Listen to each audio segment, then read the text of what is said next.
전인적 치유 피정 제3강의 인간의 타락과 구원에 대해서 보겠습니다. 창세기 2장 16절에서 17절. 너는 동산에 있는 모든 나무에서 열매를 따먹어도 된다. 그러나 선과 악을 알게 하는 나무에서는 따먹으면 안 된다. 그 열매를 따먹는 날 너는 반드시 죽을 것이다. 네, 동산에 있는 나무 열매 다 따먹어도 되는데 너 이 열매 따먹어 너 죽어. 그러니까 따먹지 마. 그러면 여러분들 따먹겠어요? 안 따먹겠어요? 이거 진짜 따먹으면 죽을까 안 죽을까? 하느님 거짓말 치는 거 아니야? 그러고서 따먹을 사람 여러분들 하나도 없어. 근데 이렇게 아주 쉬운 시험이었는데 이 시험에서 불합격을 한 거야. 여러분들은 독이 있다고 그러면 안 먹죠? 그거 먹으면 죽는다고 하면 진짜 죽나 안 죽나 연습 좀 한번 해볼까? 그럴 사람이 아무도 없어요. 근데 하와가 이제 뱀의 유혹을 받은 다음에 그 나무 열매를 쳐다봤어요. 나무를. 여자가 쳐다보니 그 나무 열매는 먹음직스럽고 소담스러워 보였다. 그뿐만 아니라 그것은 슬기롭게 해줄 것처럼 탐스러웠다. 그래서 여자가 열매 하나를 따서 먹고 자기와 함께 있는 남편에게도 주자 그도 그것을 먹었다. 원죄는 누구부터 시작됐어요? 여자부터 시작됐어요. 근데 하느님은 아담이 가장이었기 때문에 아담에게 책임을 지우셔요. 인간은 하느님의 의지와 일치한 인간의 의지로 살기를 거부하고 자신의 의지만으로 사는 삶을 택하여 타락했습니다. 하느님의 뜻은 선악과를 안 따먹는 것이었는데 자기는 따먹고 싶었던 자기 의지를 선택함으로써 타락한 것입니다. 이 타락으로 모든 영적, 정신적, 육체적 문제가 발생했습니다. 이런 인간을 구원하고자 성자께서 사람이 되어 오셔서 우리를 구원하십니다. 인간의 타락. 인간의 뜻이 하느님의 뜻을 떠나 창조 목적이 실패로 돌아갔습니다. 인간을 창조하면서 우리는 우리와 비슷한 모습을 인간 안에 불어넣었다. 우리의 행복으로 인간을 압도하면서 우리의 모습이 인간 안에 반영되는 즐거움을 누리기 위함이었다. 인간은 그러나 인간과 창조주 사이를 잇는 첫 연결고리, 곧 뜻의 일치를 끊어버렸고 진정한 행복을 잃어버렸다. 그 모든 행복은 이 뜻에서 나오는 건데 이 뜻의 고리를 끊어버리니까 행복을 잃어버린 거예요. 더욱이 온갖 악이 인간을 덮쳤다.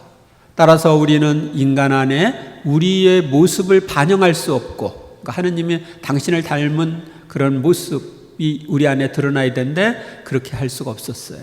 즐거움을 누릴 수도 없게 된 것이다.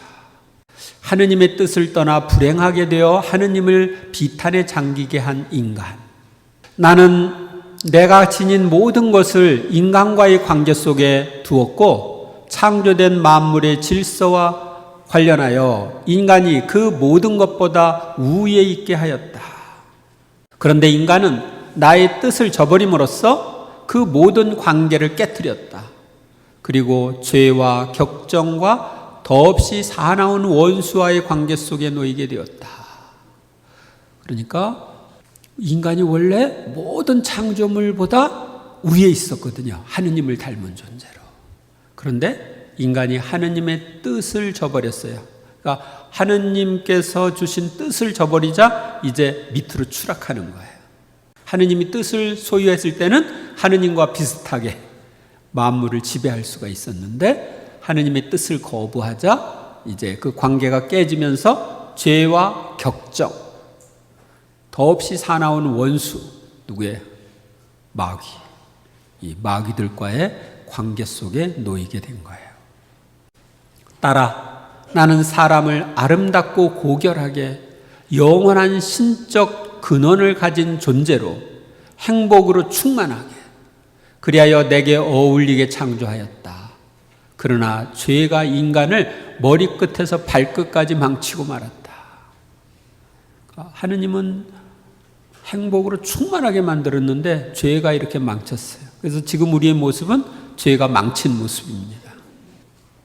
나 하느님은 사람에게 의지와 지성과 기억을 부여하였다.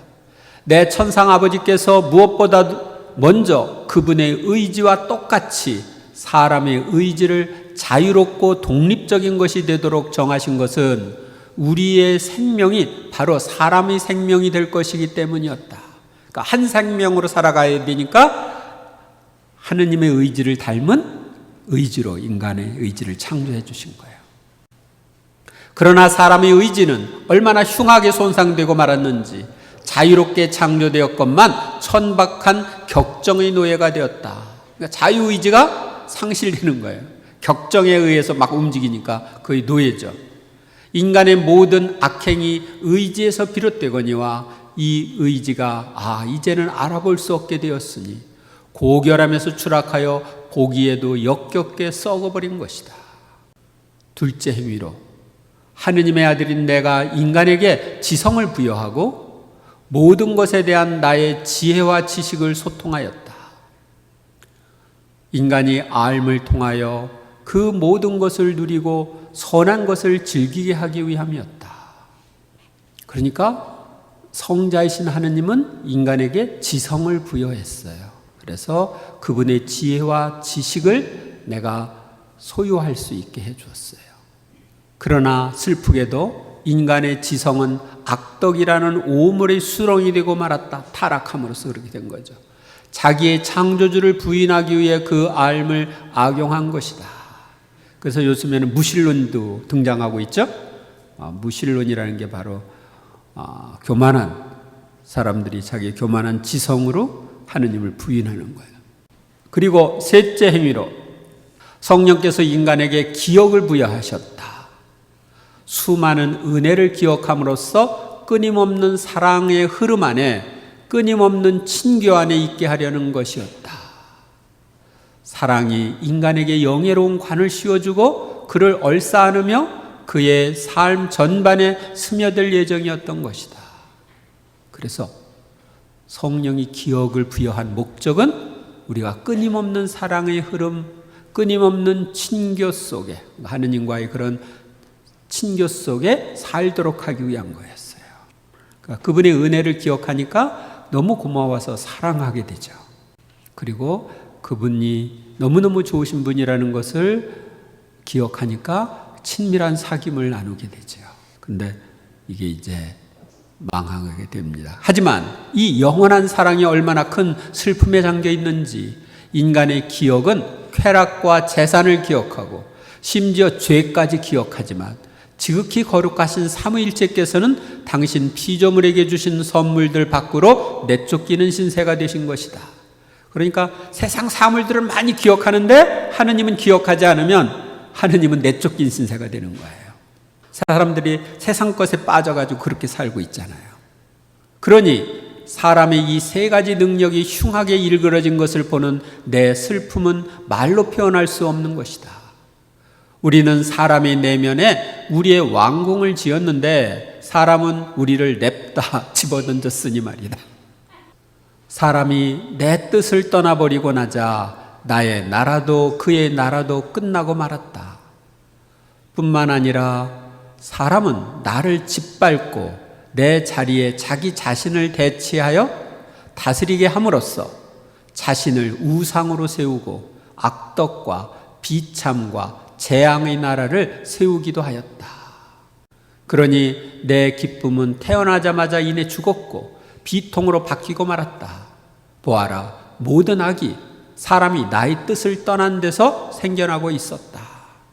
그러니까 우리가 하느님의 뜻을 떠나서 하느님의 뜻이 다스려야 되는데 내가 나를 다스리는 그런 상태가 되었죠. 그러니까 내 자신이 우상이 되는 거예요. 그러니까 인간이 첫 자리를 차지하는 거죠. 하느님보다.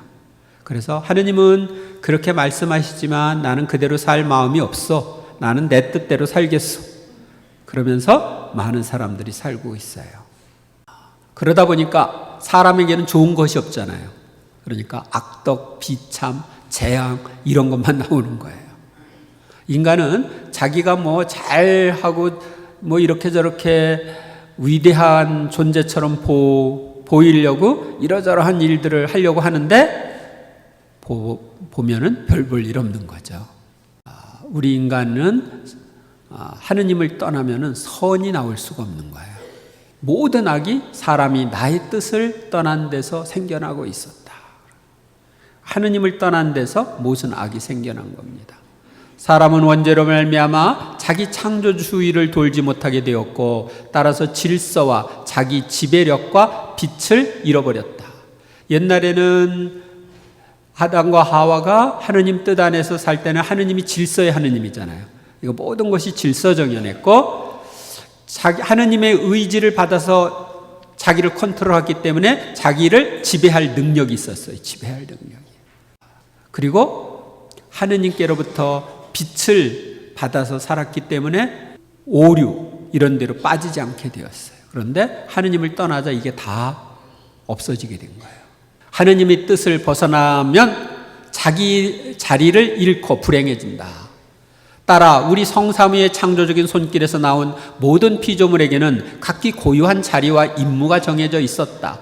사람에게도 각기 고유한 자리와 만물을 지배하는 왕으로서의 임무가 정해져 있었다. 그러나 여기에는 차이가 있었다. 우리가 창조한 다른 모든 피조물은 변화되거나 증감됨 없이 창조된 순간과 똑같이 남아있게 되어 있었지만 사람은 우리의 손에서 나온 모든 작품들을 지배할 최고권을 내 뜻에서 받았다. 내 뜻이 사랑으로 그에게 한층 더 많은 것을 드러내 보이면서 창조주의 모상으로 드높여질 만큼 아름다움과 성덕과 지혜와 풍요 안에 계속 성장할 인물을 주었던 것이다. 100년 전의 고양이는 지금도 똑같죠. 100년 전의 원숭이는 지금도 똑같아. 근데 100년 전의 인간하고 지금 인간은 다르죠. 그래요, 안 그래요? 그만큼 발전했는데 이 영적인 차원에서도 아름다움, 성덕, 지혜 이것이 계속 성장하도록 하느님이 인간을 창조하신 거예요. 사람은 내 뜻에서 물러감으로써 제자리를 잃고 말았다. 우리의 집을 떠나 여러 위험에 노출된 상태로 있었으니 온갖 것이 그에게 손을 대며 해칠 수 있었다. 물, 불, 바람 따위 자연의 여러 요소들까지 그 힘이 사람보다 우세했는데 그것은 그들이 지극히 높으신 뜻을 소유하고 있는 반면 사람은 불행과 나약과 욕정 외에는 아무것도 주지 못하는 인간의 타락한 뜻을 소유하고 있기 때문이었다. 그러니까 요즘에는 뭐 태풍이라든지 지진이라든지 화산 폭발이라든지 이런 걸로 사람들이 막 죽죠. 또 뭐 홍수라든지 이런 걸로 많이 죽습니다. 그러니까 그들의 힘이 사람보다 우세하게 된 거예요. 그 이유는 인간이 타락한 뜻을 소유해서 그래요. 그러니까 범죄하기 이전에는 만물이 인간의 지배 아래에 있었는데 범죄를 함으로써 하느님의 뜻을 떠나니까 하느님의 뜻을 소유하고 있는 이런 자연보다 인간이 힘이 없어진 거예요. 따라 지구 한 뜻의 나라에서 살면서 지상의 에덴 동산에 머물러 있던 아담은 그 기간 동안 일개 피조물로서 알 수 있는 한도만큼 자기 소유의 나라에 속한 모든 것에 대한 지식이 있었다. 그러나 그 나라 밖으로 나가자마자 그의 지성은 어두워졌다. 자기 나라의 빛을 잃었던 것이다. 그러니까 에덴 동산에 있던 아담은 모든 것을 다 알았어요.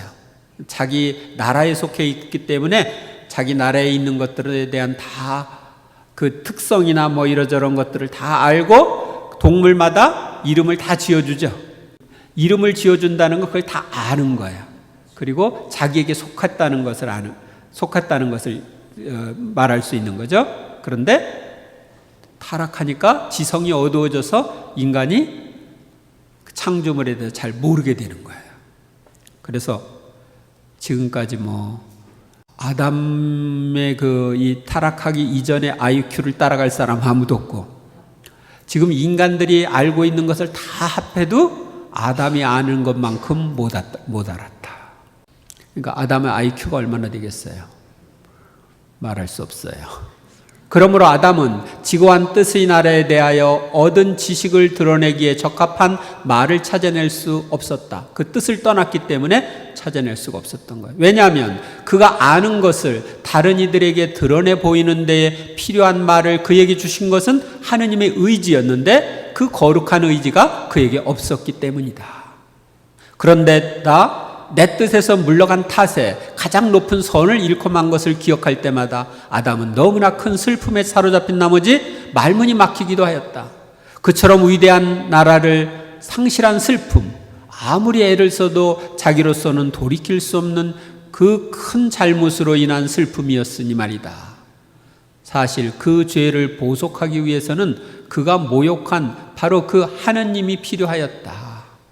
그러니까 하느님의 뜻을 거부한다는 건 하느님을 모욕하는 거예요.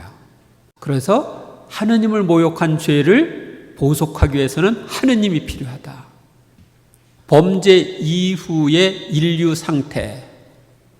인간은 범죄 이전에는 늘 하느님의 뜻과 일치된 신적인 삶을 살았습니다. 하느님의 뜻에서 나오는 행복 속에 살았습니다. 인간이 하느님의 뜻을 거부하고 악마가 말한 것을 받아들여 타락함으로써 영적, 정신적, 육신적 차원에서 많은 문제를 갖게 되었습니다. 먼저 영적 차원의 문제가 생겼어요. 영적 교류의 문제. 범죄로 타락한 인간들은 하느님과 친밀한 관계를 누리지 못하게 됩니다. 영적 지식의 부족으로 오류나 이단에 빠지고 우상을 숭배합니다. 오늘날 그렇죠? 하느님으로부터 멀어진 인간은 성령님의 인도를 받지 못하고 악령들의 영향을 받으며 살고 있습니다. 양심을 무시함. 타락한 인간들은 양심에 따라 행동하지 않고 자신의 이기심과 욕망에 따라 행동하여 죄를 지으며 살고 있습니다. 양심을 무시하며 죄를 짓는 인간은 양심이 무디어져서 죄를 지어도 양심의 가책을 느끼지 못하고 자기의 죄를 정당화합니다. 남들도 하는데 그러면서 정당화하죠. 직관력의 결핍. 타락한 인간은 영적인 오관의 기능이 무디어져서 직관력이 거의 사라지게 되어 육체의 오관에 의존하며 생활합니다. 타락한 인간은 악령들에게 자신을 개방하는 무속신앙, 심령과학이래요. 이제 영적인 세계를 과학적으로 연구한다 해서 이제 붙여진 건데, 심령과학이라는 게 있습니다. 각종 점과 미신 행위를 통해 악령들의 영향을 받습니다. 제가 옛날에 심령과학이 조금 심취한 적이 있었습니다. 그래서 책도 보고 신문에 나오는 것들을 다 스크랩 해가지고서 만들어 놓고 그랬었는데, 거기에 보면은 이 영매라고 하는 사람이 이 죽은 사람하고 영적인 교류를 한다고 그래요. 그걸 영교회라고 그래요. 영교회. 그러면 이렇게 영을 불러요. 죽은 영 누구를 이렇게 불러요. 부르면 그 어두컴컴한 데서 이렇게 해야 돼요. 빛이 있는 데서는 안 돼. 컴컴한 데서 이렇게 하면은 그 영이 나타나요.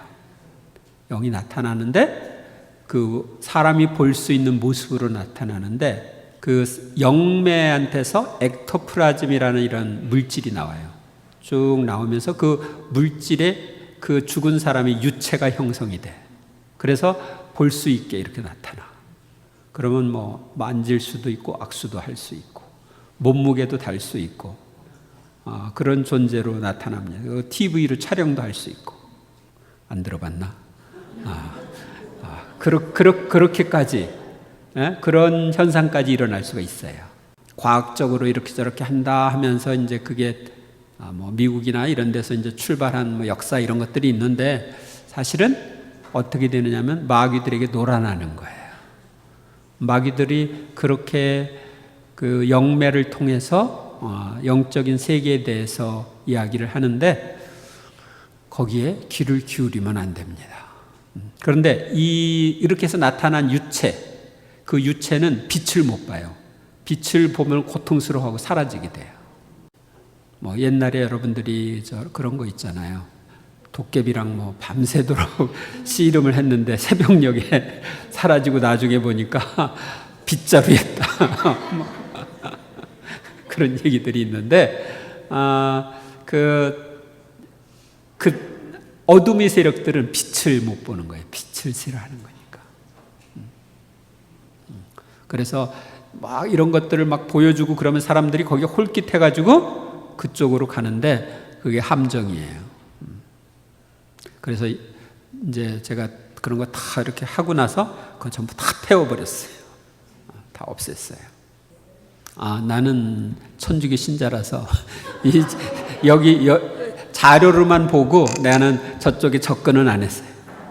정보로는 다 알아야 사람들에게 이야기를 해줄 수 있기 때문에 제가 보았던 것이지 제가 거기에 들어가려고 했던 것은 아니야. 이게 제가 대학생 때의 일입니다.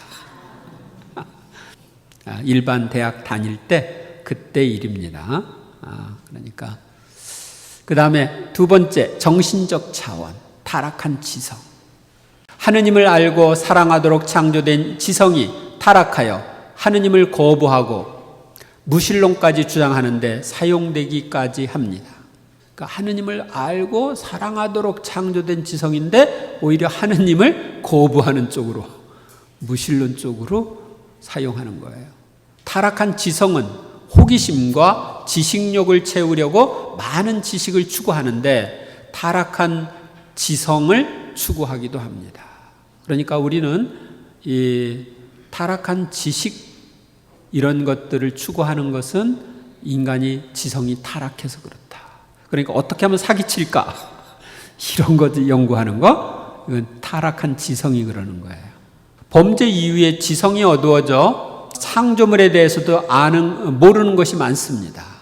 그래서 이 세상에 많은 박사학위가 있지만 그 박사학위는 어떤 것에 대해서 한 부분에 조금 깊이 아는 거지 세상 것을 다 아는 게 아니죠. 타락한 지성은 이웃의 입장을 이해하고 배려하기보다 자신의 입장을 먼저 생각합니다. 그리고 가치관이 바뀌어 사람보다 물질을 더 소중하게 생각하기도 합니다. 그러니까 물질 획득을 위해서는 다른 사람을 고통스럽게 하고 때로는 죽이기까지 하는 그런 세태가 된 것입니다. 그 다음에 타락한 기억. 하느님의 사랑과 은혜를 기억하여 하느님께 감사와 찬미를 드릴 수 있도록 창조된 기억이 타락하여 세상의 창조물들과 재산, 죄와 쾌락까지 기억하지만 하느님의 사랑과 은혜는 기억하지 않게 되었습니다. 타락한 기억은 이웃에게서 받은 사랑과 은혜보다 상처를 더 기억하여 미움과 분노, 원한을 품게 합니다. 10번 중에 9번 잘해주고 1번 잘못했는데 9번 잘해준 건 생각하지 않고 1번 잘못해준 것만 기억하면서 막 그래요. 이건 타락한 기억 때문에 그런 거예요. 타락한 의지. 하느님의 의지와 하나 되어 하느님의 뜻대로 살도록 창조된 의지가 타락하여 하느님의 뜻을 거부하고 자기 뜻대로 살게 됩니다. 타락한 의지는 자기 주장이 강하여 이웃의 뜻을 무시하고 자기 뜻대로 하려고 합니다. 맞나요? 우리가 그래서 나를 막 주장하는 건 이거 타락한 의지 때문에 그렇구나. 이렇게 생각하시고 이거 고쳐야 되겠네. 그렇게 생각하시면 되겠어요. 타락한 감성. 감성이 타락하여 감정에 따라 움직이고 사심 없는 사랑을 실천하기 어려우며 서로 마음의 상처를 주고받으며 생활합니다. 범죄 이전에는 서로 사랑했지만 범죄 이후에는 먼저 상대방에게 탓을 돌립니다. 아담한테 왜 따먹었냐? 그러니까 당신이 짝지어준 저 여자가 따줘서 먹었을 따름입니다. 하와한테는 왜 따먹었냐? 뱀에게 속아서 따먹었습니다. 그래서 탓을 다른 사람에게 돌린다. 여러분들도 그러면 이거 타락해서 그렇구나.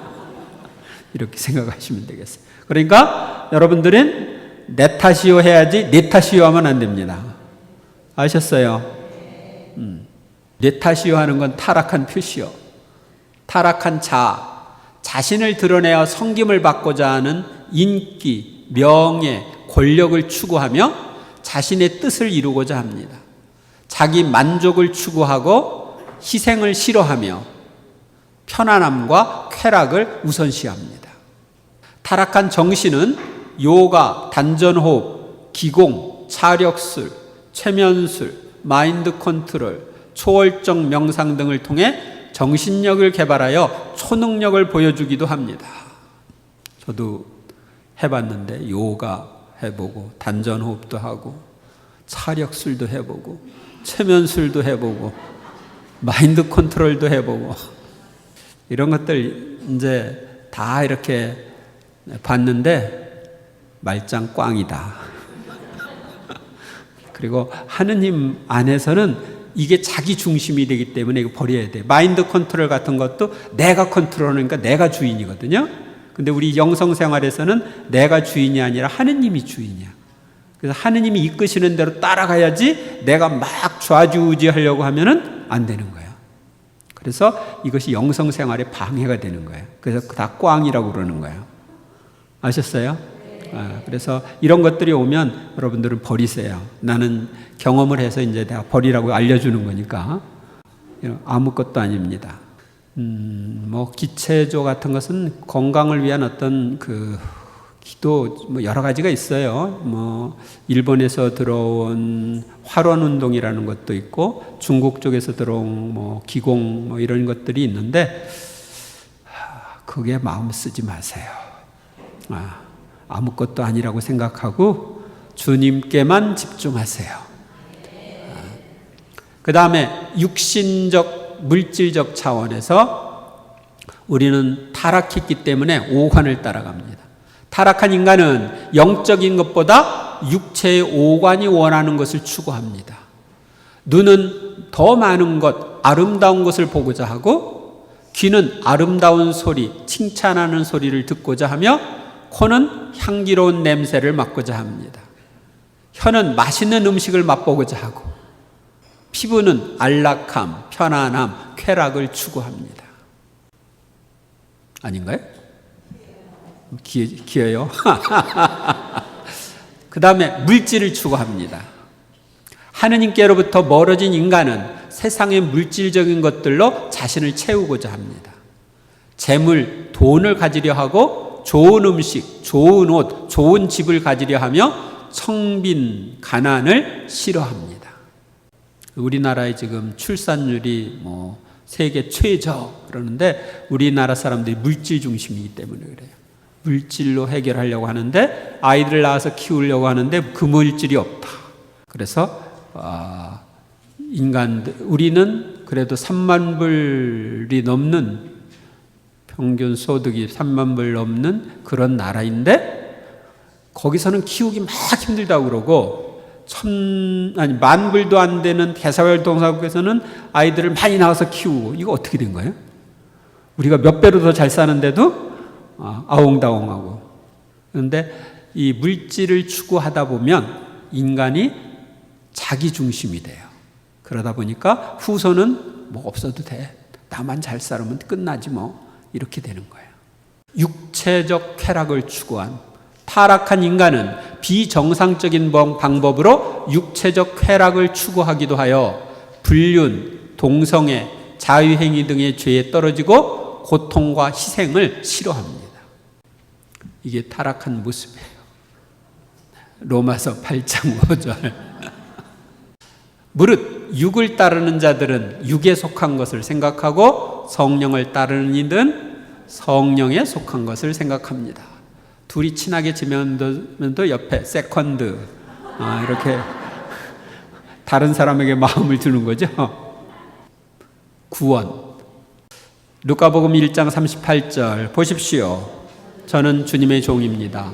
말씀하신 대로 저에게 이루어지기를 바랍니다. 요한복음 3장 16절 하느님께서는 세상을 너무나 사랑하신 나머지 외아들을 내주시어 그를 믿는 사람은 누구나 멸망하지 않고 영원한 생명을 얻게 하셨다. 에베소서 1장 3절에서 5절 사랑으로 예수 그리스도를 통하여 우리를 당신의 자녀로 삼으시기로 미리 정하셨습니다.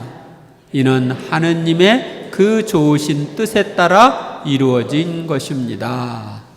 여러분들은 하느님의 자녀들이죠? 네, 하느님께서는 미리 여러분들 자녀로 삼으려고 정하셨어요. 그래서 불렀는데 거기에 네 하고 응답을 하셔 여러분들 자녀가 된 거예요. 어떤 사람들은 불렀는데 싫어 그러고 떠나가지고 자녀가 못된 사람들도 있어요. 하느님께서는 하느님의 뜻에 불순종하여 타락한 인간에게 구세주를 보내주시기로 약속하십니다.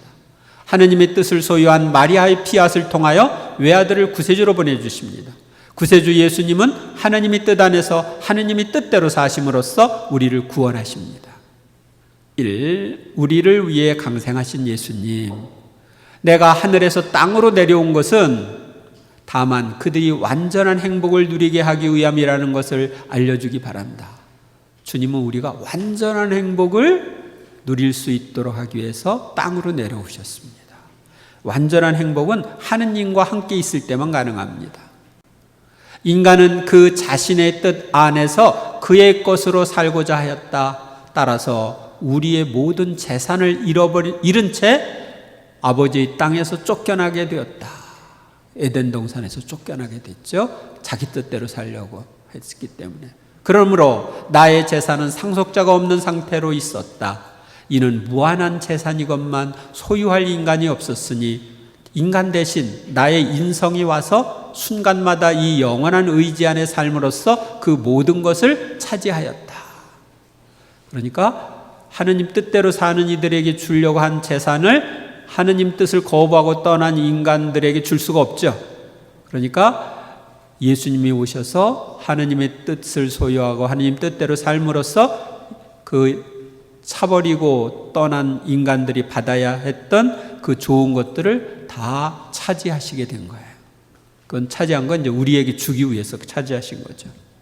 나는 내 사랑하올 엄마께 내 피앗 안에서 첫 예를 바라시도록 청하였다.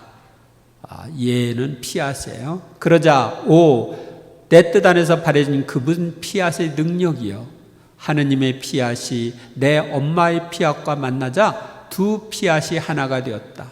나의 피앗은 그분을 드높이고 신화하며 감쌌다.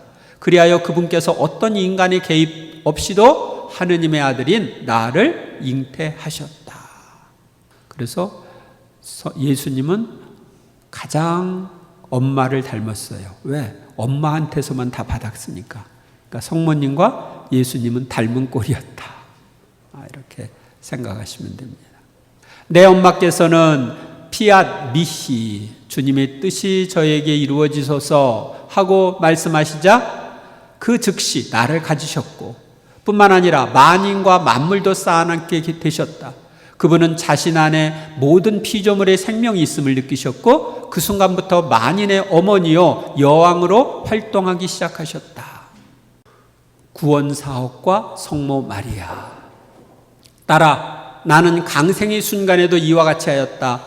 내가 하늘에서 땅으로 내려오는데 필요한 모든 선을 내 사랑하올 엄마 안에 넣어 두었고 그런 다음 바로 나 자신의 생명을 맡길 보고를 만들면서 사람이 되었다. 그러니까 당신이 다 마리아 안에 쏟아 부어줘서 그 준비시키고 그 다음에 당신이 내려오신 거예요. 만약 내가 내 뜻을 생명으로 지니고 있으며 내가 피조물에게 원했던 결합으로 나와의 관계 속에 있는 사람을 찾아내지 못했다면, 바로 마리아를 찾아내지 못했다면 사람을 구원하려고 하늘에서 내려와 사람이 되기를 원하지 않았을 것이고 그럴 수도 없었을 것이다. 만일 내 뜻 안에서 첫 자리를 차지하면서 자기 자신의 뜻은 없는 사람처럼 살았던 이 동정녀, 그러니까 하나님의 뜻대로만 살았죠. 이 내 의지 안에서 완전한 삶을 삶으로써 창조의 기쁨과 우리 성삼위의 즐거움을 현행적인 것으로 만든 이 탁월한 동정녀가 없었다면 영원한 말씀이 인류 구원 사업을 이루려고 지상에 내려오는 일은 결코 없었을 것이다. 그러니까 성모님 없었으면 우리가 구원될 수 있었어요? 없었어요? 없었어요. 그러니까 성모님은 얼마나 좋으신 분인지. 나는 구원 사업을 이루기 위하여 원저의 그림자도 없이 잉태된 동정 어머니가 필요하였다. 인성을 취하되 그 살과 피가 죄로 더럽혀진 적이 없는 것을 취하는 것이 영원한 말씀인 나에게 합당했기 때문이다.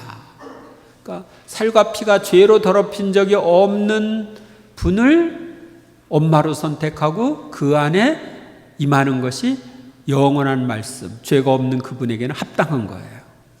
만약 죄가 있었으면 그분이 내려올 수도 없고 그분에게는 부당한 거죠. 하느님 뜻 안에 사심으로써 구원 사업을 이루심. 나는 결코 나 자신의 뜻을 행하지 않고 언제나 하느님의 뜻을 행함으로써 심지어 숨쉬고 보고 말하는 것 등 극히 사소한 행위에 있어서도 그렇게 함으로써 그 수많은 고통으로 인간의 모든 죄를 속죄하고자 하였다. 내 구원 사업은 그러므로 사람을 죄의 종살이에서 속량하였다. 하느님 뜻대로 사셨기 때문에 인간 뜻대로 산 인간들이 죄, 하느님이 뜻을 떠나 산 인간들이 죄를 속량할 수 있었습니다.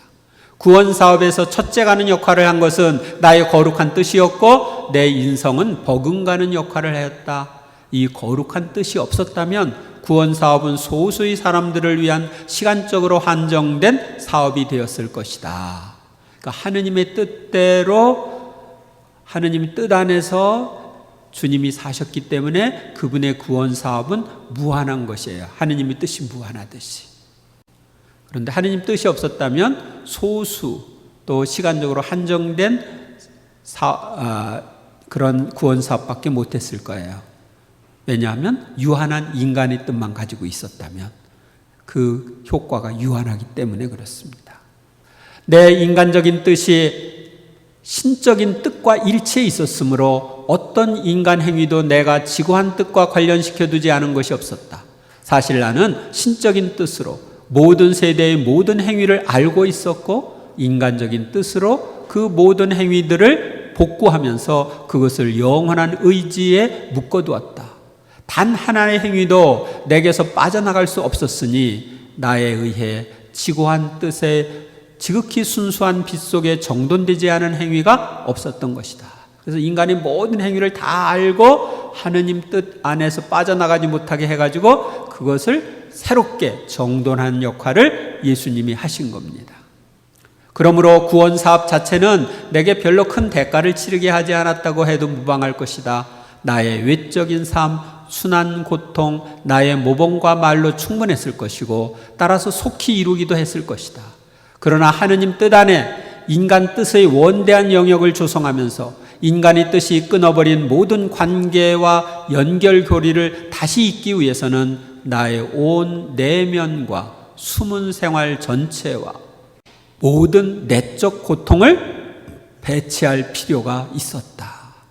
이는 아직 알려지지 않은 것이거니와 나의 외적 고통보다 훨씬 더 수가 많고 정도도 심한 것이었다. 그래서 여러분들이 지난 피정에서 예수님의 내적 고통이 얼마나 컸는지 알았죠? 태중에 잉태되는 순간부터 돌아가실 때까지. 그리고 그분의 30년 동안의 숨은 생활, 이런 것들이 바로 하느님 뜻 안에 우리 모든 인류의 모든 것을 새롭게 하는 데 쓰여진 거예요. 그러니까 내가 얻어낸 것은 단지 용서만이 아니었다. 즉 순환 중에 했듯이 죄의 용서와 인간 생활의 중대한 위험들 속에 피난 내지 피신처를 주며 보호하는 일만이 아니었고 오히려 인간의 내면 전체를 새로 일으킨 일이라고 말할 수 있는 것이다. 나에게는 인간의 내면을 나의 지고한 의지 안에 다시 정돈하는 것보다 인간의 구원을 얻어내는 것이 얼마나 더 쉬운 일이었는지 모른다. 인간 내면 하나하나 생각, 말, 행동을 다 하느님 뜻 안에서 한 것처럼 정돈하는데 너무너무 많은 시간과 노력이 필요했던 것이죠. 그 영역은 이미 조성되었지만 이것을 알리기 위해 먼저 필요했던 것은 인간이 나의 생애와 순환으로 용서와 구원을 얻을 수 있다는 것을 아는 일이었다. 이는 내가 인간을 위해 얻어낸 가장 크고 가장 중요한 것을 알 준비를 시키기 위함이었으니, 하느님 뜻 안의 삶이라는 것을 알 준비를 시키기 위한 것이었으니 그것은 바로 나의 뜻 안에 인간의 뜻을 새로 일으키는 일이었다. 인간에게 그의 고기성을 되돌려주고, 아담과 하와의 범죄 이전처럼 되돌려주고 단절되어 있던 내 뜻과의 관계를 회복시켜주며, 그러니까 하느님 뜻과 인간의 뜻이 하나 되어서 이제 살게 되는 그런 삶으로 회복시켜주고, 또 이와 함께 인간의 원래 상태를 되돌려주기 위해서였다. 그러니까 범죄 이전의 상태를 되돌려주기 위해서 그렇게 하신 거예요. 하느님께서는 창조주의 모든 목적이 내 안에 이루어져 있는 것을 보시고 당신 자신은 모든 것을 벗으신 것처럼 피조물에 대한 권한을 전부 나에게 주셨다. 그러니까 예수님이 하느님 뜻 안에서 모든 것을 다 해서 창조의 목적을 완전히 이루셨어요. 인간이 하느님 뜻 안에서 하느님 뜻대로 살도록 하느님이 창조하셨는데 그렇게 안 살았죠? 근데 예수님이 온 인류를 쌓고 다 그렇게 다시 삶으로써 창조의 모든 목적이 다 예수님 안에서 보면 이루어진 거예요. 그러니까 하느님은 예수님을 통해서 온 인류가 드려야 했던 것들을 다 받으신 거죠. 그러니까 모든 피조물에 대한 권한을 전부 예수님에게 주셨어요. 그래서 예수님은 뭐라고 말씀하셨어요? 나는 하늘과 땅의 모든 권한을 받았다. 이렇게 말씀하셨죠. 따라 첫 인간이 죄를 지어 하느님의 뜻을 잃고 말았으므로 나의 인성이 필요하였다. 영원한 말씀과 일치한 나의 인성이 스스로의 인간적인 뜻을 전적으로 완전히 희생함으로써 하느님의 뜻을 다시 얻기 위해서였고, 그리하여 이 거룩한 뜻을 인간에게 되돌려주기 위해서였다. 그래서 주님은 이제 당신 뜻 안에 살기를 원하는 사람들에게 지금 그것을 되돌려주고 싶어 하시는 거예요. 우리의 구원을 위한 예수님의 고난과 세례성사. 이사야서 53장 5절. 그가 찔린 것은 우리의 악행 때문이고 그가 으스러진 것은 우리의 죄악 때문이다.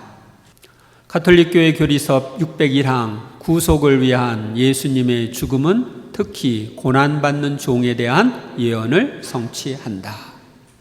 잉태의 순간부터 하느님의 뜻 안에서 하느님의 뜻대로 사신 예수님께서는 하느님의 영광과 우리의 구원을 위하여 고난을 기쁘게 당하십니다. 우리는 그 고난의 효과를 세례성사를 통해 나누어 받습니다. 고난과 세례에 관한 성경 말씀 읽겠습니다. 성경에 기록된 대로 그리스도는 고난을 겪고 사흘 만에 죽은 이들 가운데에서 다시 살아나야 한다. 그리고 예루살렘에서부터 시작하여 죄의 용서를 위한 회개가 그의 이름으로 모든 민족들에게 선포되어야 한다. 이 예수님께서는 우리의 잘못 때문에 죽음에 넘겨지셨지만 우리를 의롭게 하시려고 되살아나셨습니다. 너희는 가서 모든 민족들을 제자로 삼아 아버지와 아들과 성령의 이름으로 세례를 주고 내가 너희에게 명령한 모든 것을 가르쳐 지키게 하여라. 내가 진실로 너에게 말한다. 누구든지 물과 성령으로 태어나지 않으면 하느님 나라에 들어갈 수 없다. 육에서 태어난 것은 육이고 영에서 태어난 것은 영이다. 회개하십시오. 그리고 저마다 예수 그리스도의 이름으로 세례를 받아 여러분의 죄를 용서받으십시오. 그러면 성령을 선물로 받을 것입니다. 과연 우리는 그분의 죽음과 하나 되는 세례를 통하여 그분과 함께 묻혔습니다. 그리하여 그리스도께서 아버지의 영광을 통하여 죽은 이들 가운데에서 되살아나신 것처럼 우리도 새로운 삶을 살아가게 되었습니다. 이제는 그것이 가리키는 본형인 세례가 여러분을 구원합니다. 세례는 몸의 때를 씻어내는 일이 아니라 예수 그리스도의 부활에 힘입어 하느님께 바른 양심을 청하는 일입니다. 세례가 우리를 구원한다. 세례를 통해 모든 죄를 용서받기 때문에 그렇습니다. 예수님의 고난의 목적, 내 안에 잉태된 각 영혼이 얼마나 많은 죄와 나약과 격정이라는 짐을 내게 가져오는지 생각해 보아라. 내 사랑이 나로 하여금 그 각자의 짐을 떠안게 하였다. 그러므로 내 안에 그들의 영혼을 잉태한 나는 그들 각자가 하늘에 계신 내 아버지께 드려야 하는 고통과 보속도 잉태한 셈이었다. 십자가는 꽃이 만발한 나의 침상이다. 내가 혹독한 고통을 받지 않았기 때문이 아니라 십자가에 의해서 수많은 영혼들을 은총 안에 태어나게 했기 때문이다. 그러므로 그토록 큰 선이 태어나고 있는 것이 보이기에 그 비탄의 침상이 나의 즐거움이 되었으니 십자가에 달려 고통 중에 있으면서도 나는 즐거웠던 것이다. 나의 이 고통으로 태어날 수많은 사람들을 보면서 즐거워하신 거죠. 따라 내 순환의 첫째 목적은 영광과 찬미와 영예와 감사와 보속을 하느님의 신성에 바치는 것이다. 둘째 목적은 첫째 목적을 이루기에 필요한 모든 은총과 아울러 영혼들의 구원을 얻는 데 있다. 첫째 목적이 하느님의 신성에 영광, 찬미, 영예, 감사, 보속을 바치는 것이고 둘째 목적이 인간 구원입니다. 따라 죄는 하느님을 모욕하고 인간에게 상처를 입힌다. 그런데 그것은 인간에 의해 저질러지고 하느님이 그 모욕을 당하시기에 이를 보상하려면 인간이며 하느님인 한 존재가 있어야 했다. 사실 하나의 고통은 내 마음을 더 세게 불태워 또 다른 고통을 받고 싶게 하였다. 이것이 신적인 고통의 활동 방식이다. 뿐만 아니라 나는 활동 중에 오직 거기에서 나올 열매만을 보았다. 나의 상처와 피로 구원될 문나라와 민족들이 받게 될 선익을 보았기에 내 마음은 지겨움 대신 기쁨을 느꼈고 더 많은 고통을 받고 싶은 열망을 느꼈던 것이다. 따라 나의 내면을 차지하고 있었던 고통의 1차적 목적은 모든 것 속에서 모든 것에 대하여 내 사랑할 아버지를 흐뭇하게 해드리는 것이었고 그 다음 목적이 영혼들의 구원이었다. 내 마음을 가장 기쁘게 했던 것은 아버지께서 내가 당신에 대한 사랑으로 그토록 많은 고난을 겪는 것을 보시면서 내게 흐뭇함을 드러내는 것을 보는 것이었다. 내용들 제가 지난번 주님 순환 묵상 피정에서 다 이야기한 거죠. 나는 구원될 마음이 있는 사람은 모두 구원하겠다. 구원될 마음이 있습니까? 네. 여러분들 모두 구원될 겁니다. 나는 각 영혼을 대신하여 그들이 자기네 창조주께 행하기로 되어 있었던 모든 것을 행하였고 멸망한 영혼들이 것도 제외하지 않았다. 그것은 내가 모든 피조물을 대신해서 아버지께 완전한 영광과 사랑과 보속을 드려야 했기 때문이다. 내가 겪은 하나의 작은 고통도 내 활동이나 선행 하나도 그분께서 동참하시지 않게 한 적이 없었다. 그분과 나를 생기 있게 한 뜻이 하나였으니 내가 죽음과 고통을 겪을 때나 활동하고 있을 때나 어느 때든지 그분도 죽음과 고통을 겪으시며 나와 함께 활동하셨다. 성모님이 그렇게 하신 거죠. 세례성사에 대한 교회의 가르침, 이것은 가톨릭교회 교리서에 나와 있는 것입니다. 예수님께서는 당신 아버지에 대한 사랑으로 또 아버지께서 구하시기를 원하는 사람들에 대한 사랑으로 당신 순환과 죽음을 자유로이 받아들이셨다. 모든 사람을 위하여 예수님께서 죽음을 겪으셨다. 사람이 되신 하느님의 아들이 참으로 죽어 묻히신 것이다. 신앙의 첫 성사인 세례성사를 받음으로써 성부 안에 근원을 두고 성자 안에 주어진 생명은 교회 안에서 성령을 통하여 우리에게 개인적으로 내밀하게 전달된다. 세례는 성자를 통해서 성령 안에서 성부에게서 태어나는 은총을 우리에게 준다. 모든 성사의 효과는 신자 전체의 것이다. 성사들, 특히 사람들이 교회로 들어오는 문과 같은 세례 성사는 모두를 서로 묶어주고 또 예수 그리스도께 결합시키는 거룩한 끈과 같은 것이기 때문이다. 하느님의 백성은 세례 성사를 통하여 형성된다. 세례 성사는 그리스도교 생활 전체의 기초이며 성령 안에 사는 삶으로 들어가는 문이며 다른 성사들로 가는 길을 여는 것이다. 여는 문이다. 우리는 세례를 통하여 죄에서 해방되어 하느님의 자녀로 다시 태어나며 그리스도의 지체가 되어 교회 안에서 한 몸을 이루어 그 사명에 참여하게 된다.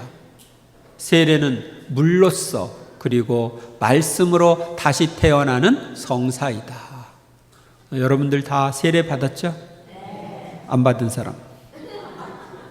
다 세례 성사를 받았습니다. 세례는 하느님의 선물 가운데 가장 아름답고 가장 훌륭한 선물이다. 우리는 이것을 선물, 은총, 기름바름, 조명, 불멸의 옷, 재생의 목욕, 인호 등 가장 귀중한 모든 명칭으로 부른다. 반면에 세례받은 사람에게는 고통, 질병, 죽음 등 죄의 현세적 결과 그리고 연약한 기질과 같은 인생에 대해 내재한 나약함이 남아있다. 그리고 교회 전통이 사욕이라고 부르고 은유적으로 죄의 불씨라고 부르는 죄로 기우는 경향도 그대로 남아있다. 여러분 세례를 받았지만 죄로의 경향이 아직 남아있어요. 세례는 모든 죄를 정화하기만 하는 것이 아니라 새 신자를 새 사람이 되게 하며 하느님의 본성에 참여하는 하느님의 자녀가 되게 하고 그리스도의 지체, 그리스도와 공동 상속자 성령의 성전이 되게 한다. 그래서 여러분들은 하느님의 자녀이고 그리스도의 지체이고 그리스도와 함께 천국에 가서 공동 상속자로 천국 영광을 누릴 사람들이고 성령이 내 안에 계시기 때문에 나는 성령의 성전이 되었습니다. 지극히 거룩하신 성사무께서는 세례받은 사람에게 성화하는 은총, 곧 의화하는 은총을 주신다. 이 성화 은총은 향주덕을 통하여 하느님을 믿고 하느님께 바라고 하느님을 사랑할 수 있게 하며 성령의 은혜를 통하여 성령의 이끄심에 따라 살고 행동할 수 있게 하며 윤리덕을 통하여 선이 성장하도록 해준다. 이처럼 그리스도인의 초자연적 삶 전체가 세례의 뿌리를 두고 있다. 그래서 세례가 핵심이에요. 여러분들 인생에서 신앙생활의 핵심 출발점이 세례입니다. 세례 안 받으면 영성치 할 수 있어요? 고해성사 받을 수 있어요? 견진성사 받을 수 있어요? 신품성사 받을 수 있어요? 혼인성사 받을 수 있어요? 혼인성사는 세례를 받은 사람들끼리 받는 게 원칙이고 한쪽이 세례를 받았는데 한쪽 못 받았다. 그럴 때는 관면 혼인이라고 그러죠. 관대히 면해준다. 그런 경우죠. 세례 안 받았는데 병자성사 받을 수 있어요? 없죠. 세례의 효과 또는 세례의 은총은 풍요로운 것이다. 이 은총으로 세례받은 사람은 원죄와 모든 본죄를 용서받고 성부의 양자, 그리스도의 지체, 성령의 성전이 되어 새롭게 태어난다. 그 결과 그리스도의 몸인 교회와 한 몸이 되고 그리스도의 사제직에 참여한다. 교회는 아기들에게 세례를 베푸는 거룩한 전통을 사도들로부터 전해오고 있다. 그래서 우리 아기들에게 유아세례 주죠? 여러분은 세례 성사를 통하여 성령의 성전이 되었습니다. 교황님의 말씀입니다. 맺은 말. 하느님의 뜻을 떠나 타락한 인간들은 하느님의 뜻과 일치된 신적인 삶이 파괴되고 많은 문제를 갖게 됩니다. 이런 인간들을 구원하시고자 하느님의 외아드님이 성모 마리아 안에서 사람이 되어 오셔서 하느님 뜻 안에서 사시어 구원 사업을 이루셨습니다. 예수님께서는 하나님의 뜻대로 고난을 받으시고 부활하시어 온 인류가 구원받을 수 있는 길을 마련해 놓으십니다. 우리는 예수님께서 세우신 세례성사를 통하여 모든 죄를 용서받고 구원의 길로 나아갑니다. 영광이 성부와 성자와 성령께, 성부와 성자와 성령의 이름으로